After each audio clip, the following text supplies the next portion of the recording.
Chapter 18. You ready? Emily asked as she zipped up her suitcase. Are you sure they'll be okay with me tagging along? Jess asked as she rolled up the last shirt. Because she had nowhere to go and Chad had to work, Emily had invited Jess to her family's house for Thanksgiving. Of course they'll be okay. My house was the hangout during high school anyway. But do you think they'll care, about the baby? Jess was now in the second trimester and starting to show. And though Emily and her friends accepted her, Jess still worried what others thought. With no ring on her finger, did they condemn her or pity her? I'm adopted, remember? Emily asked with a smile.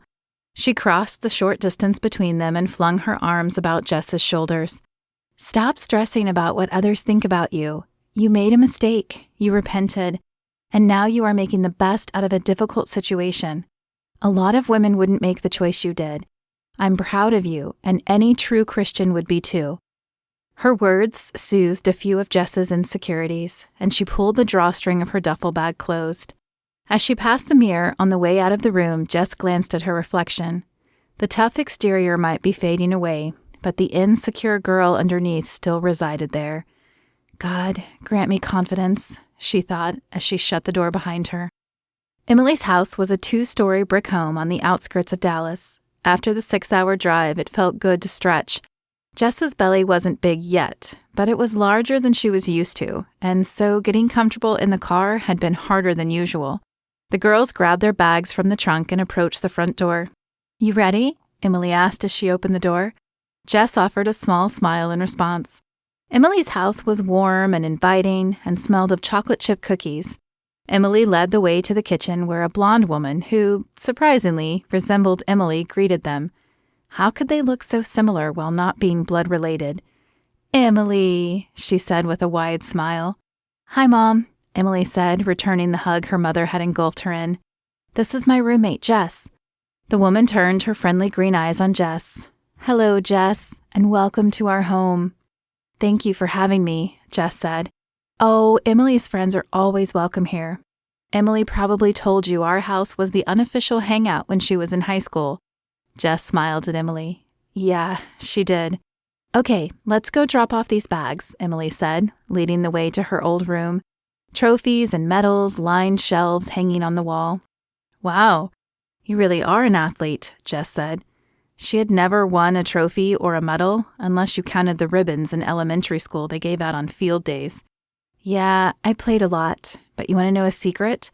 She asked as she hefted her suitcase on the bed. Sure. Jess glanced around the small room, looking for a place to drop her stuff.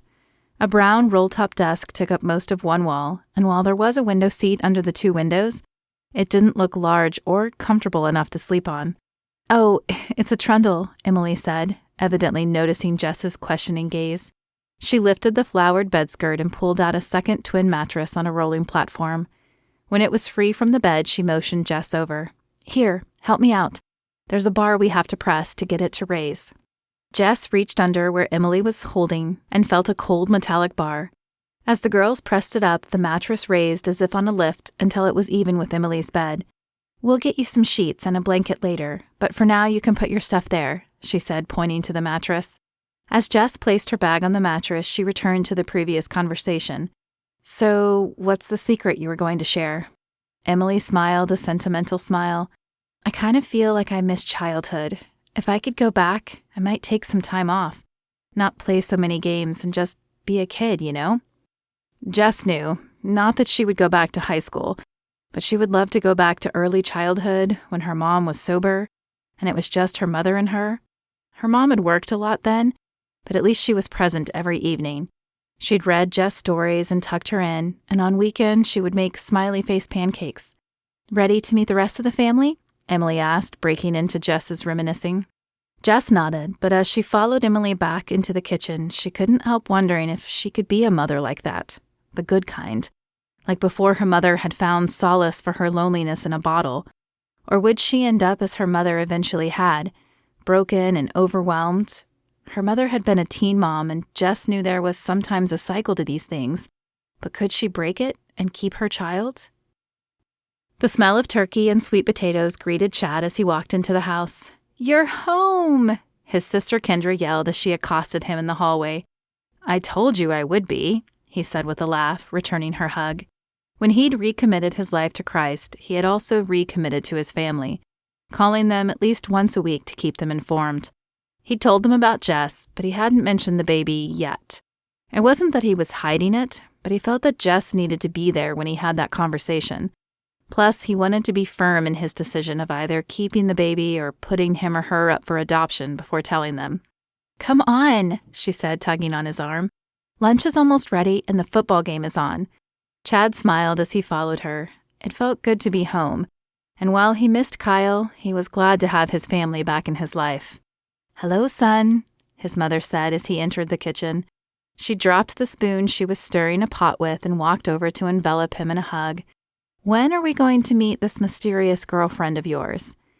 "Soon," Chad said. "I would have brought her with me, but I have to work when I get back, and I didn't want her stuck alone in her dorm room."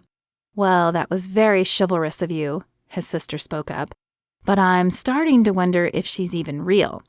"All right, that's enough," his mother said as Chad lunged playfully at his sister. "It's dinner time, so why don't the two of you go join your father at the table?" The table was overflowing with platters of food, from turkey and stuffing to sweet potatoes and green bean casserole. Once again, his mother had cooked enough for an army, a trait she'd had for as long as Chad could remember. A pang of sadness washed over him as he glanced at Kyle's empty chair. This would mark the third Thanksgiving without him, and Chad wondered if it would ever get easier. But he didn't have time to focus on his sadness long, as his father greeted him with a hug, and his mother and sister took their places around the table. "Frank, would you pray for us?" his mother asked. "Actually, Mom, can I do it?" Chad spoke up. She flashed him a smile, and though she said nothing, Chad could tell she was glad to finally have her prodigal son back home. "So, Emily tells me you're planning on putting the baby up for adoption," Emily's mother said as Jess helped wash the dishes that evening. Jess had offered to help clean up as a thank you for allowing her to come and crash at their house. "I honestly don't know anymore," Jess said with a sigh.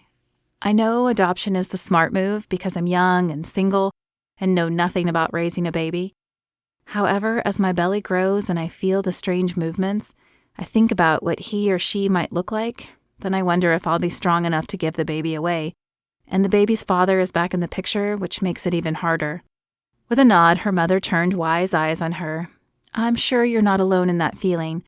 I can't imagine how hard it must be for you to feel the baby growing and know you won't get to see him or her grow up. Have you tried praying about it?" "Every day," Jess said with a sad smile. "Maybe I'm doing something wrong, though. I thought I would hear an answer or see something, like I did when I tried to destroy Emily's Bible." Her mother raised an eyebrow. "It's a long story," Jess continued with a laugh. "But I haven't felt or heard or seen anything. Is that normal? You know, a lot of people think they can ask God a question and hear an answer like we're talking right now. But He doesn't really work like that usually. Sometimes the answer will come in feelings, like you'll feel conflicted if it's not the right decision." Jess shook her head. "I feel conflicted with both decisions, so I'm not sure that helps." Emily's mother smiled as she continued. "Sometimes the answer will come through actions of others. Someone you know will do or say something that makes the answer clear." No, Jess wasn't having that either. "And sometimes you'll actually hear God speak to you. But He speaks in a still, small voice, so you have to be very focused on listening for it. I know it seems confusing now, but I'm willing to bet that God will reveal Himself when He's ready." Jess took that nugget of wisdom to bed with her that night and chewed on it over and over in her head as she lay in the foreign room. Was she trying to rush God's timing? The pastor had often spoken about God's upper plan being different from what we could see down here, and maybe, even though time felt short for her, it surely wasn't for God.